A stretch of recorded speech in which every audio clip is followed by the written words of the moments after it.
शुरू हो चुका है बारिश का दौर। जी हाँ किसान साथियों, मध्य प्रदेश में एक बार फिर से मौसम का मिजाज बिगड़ चुका है और अभी मैं बड़नगर क्षेत्र में हूँ और आप मेरे पीछे देख सकते हैं यहाँ पर काफ़ी ज़ोरदार बारिश आज सुबह से ही हो रही है। और उसका जो मुख्य कारण है मैंने आपको पिछले कई वीडियो के माध्यम से बताया भी था और आप यहाँ पर देखेंगे मौसम पूरी तरह से बिगड़ चुका है। कोहरा भी सुबह में था लेकिन अब छटता हुआ नज़र आ रहा है और यहाँ पर बारिश की प्रबल रूप से संभावनाएं बन रही हैं। आगे मौसम का मिजाज कैसा रहेगा और इसका पूरा विश्लेषण करने के लिए चलिए आगे शुरुआत करते हैं। उसके पहले आप सभी से आग्रह करना चाहूँगा, आप अगर मेरे चैनल पर पहली बार आए हैं तो मेरे चैनल को सब्सक्राइब अवश्य कर लीजिएगा, वीडियो को अधिक से अधिक शेयर कीजिएगा और लाइक करना बिल्कुल भी ना भूलें। मैं हूँ आपका शुभचिंतक पटेल नानालाल बंबोरिया। चलिए शुरुआत करते हैं मौसम के आगे की जानकारी। जैसा कि मध्य प्रदेश में जिस प्रकार से मौसम ने करवट ली है उसका मुख्य कारण है पश्चिमी विक्षोभ, जो यहाँ पर जो उसका असर देखने को मिल रहा है। इसके साथ ही ट्रफ लाइन का जो असर है उसकी वजह से मध्य प्रदेश में इन दिनों बारिश का दौर देखने को मिल रहा है। खास करके अगर हम बात करते हैं तो पिछले कई वीडियो के माध्यम से मैंने आप सभी से कहा था कि फरवरी का जो पहला सप्ताह है वो कहीं ना कहीं प्राकृतिक आपदाओं से भरा हुआ रहेगा। उसी कड़ी में आज 1 फरवरी का दिन है और 1 फरवरी से लेकर के 5 फरवरी के बीच में लगातार आपको इसी प्रकार से गिने चुने क्षेत्रों में बारिश का दौर देखने को मिलेगा।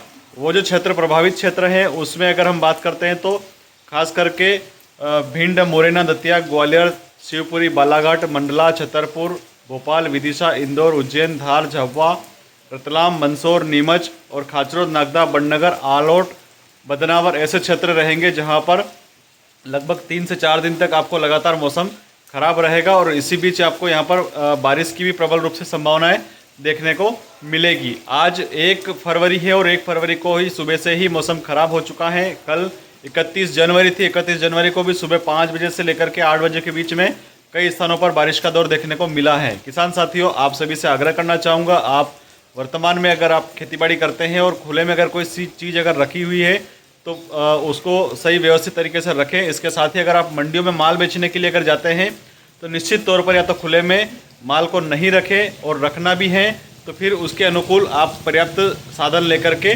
जाएं। एक बात और आपको महत्वपूर्ण रूप से बताना चाहता हूं कि वर्तमान में यहाँ पर ओलावृष्टि की भी प्रबल रूप से संभावनाएं बन रही हैं। ऐसे में अगर आप रात्रि में सिंचाई करने के लिए जाते हैं तो निश्चित तौर पर आपको बेहद सावधान रहने की आवश्यकता है। ओलावृष्टि की संभावनाएं प्रबल रूप से जो जिले मैंने बताए हैं उन सभी में बन रही हैं, लेकिन कब किस क्षेत्र में उसका प्रभाव देखने को मिल जाए यह भी कुछ कह नहीं सकते हैं। बारिश का जो दौर है इन सभी जिलों में यहाँ पर लगभग इन 3 से 4 दिनों तक लगातार देखने को मिलेगा। इसलिए आप सभी से आग्रह करना चाहूँगा, आप बेहद सतर्क रहें, सावधान रहें और किसी भी प्रकार की अनहोनी से पहले आप लोग सतर्क हो जाएं। आगे भी इस प्रकार का मौसम निरंतर बना रहेगा और चूँकि आने वाले जो समय में फिर से बारिश का दौर कब आएगा और 5 तारीख के बाद में मौसम में क्या परिवर्तन देखने को मिलेगा, इसकी महत्वपूर्ण जानकारी के लिए मेरे साथ निरंतर बने रहिएगा। एक बात और आपको महत्वपूर्ण रूप से यहाँ पर बताना चाहता हूँ कि बहुत ही कड़ी रिसर्च के बाद में इस प्रकार की जानकारियाँ उपलब्ध होती हैं और उसी कड़ी में यहाँ पर लगातार 3 से 4 दिन तक अब मौसम जो यहाँ पर ख़राब देखने को मिलेगा, बारिश का दौर भी देखने को मिलेगा।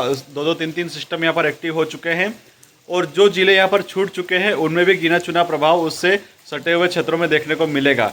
खास करके पिछले कई दिनों में राजस्थान, गुजरात और उत्तर प्रदेश के क्षेत्रों में यहाँ पर काफ़ी परेशानी भरा मौसम रहा है और उसी कड़ी में अभी पर्वतीय क्षेत्रों में और उत्तर भारत में लगातार शीतलहर जो बर्फबारी हुई है उसकी वजह से मध्य प्रदेश में शीतलहर का दौर देखने को मिला है।